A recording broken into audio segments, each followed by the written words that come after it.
அவர் இங்கே இருந்து சண்டைக்கு வராருங்க. நம்ம கொடுத்த சண்டைக்கு வர உடனே நம்ம கில்லின் என்ன பண்றான், இவன் யாரையா காமெடி பீஸ் மாதிரி இருக்கான், எனக்கு தெரிஞ்சு இந்த டீம்லயே இவனோட பவர் தான் ரொம்ப வீக்கா இருக்குங்கிற மாதிரி நம்ம கில்லின் சொல்றாங்க. இப்ப இந்த பக்கம் குருத்தோ இங்கே இருந்து வேகமா அடிக்க வர உடனே நம்ம ரக்குன் வந்து அவனை தடுத்துறாங்க.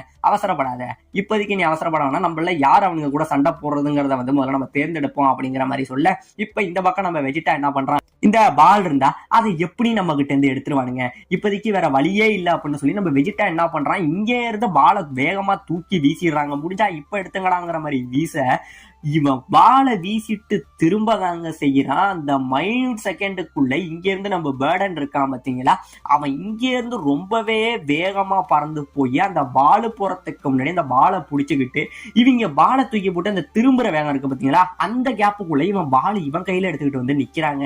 இத பார்த்தோன்னே இவங்க இவ்வளவு நேரம் ஏதோ பவர் லெவலை நினைச்சுக்கிட்டு தான் பயந்துகிட்டு இருந்தானுங்க. இப்ப இவனோட வேகத்தை பார்த்தோன்னே சுத்தமாவே பயம் வந்துருதுங்க.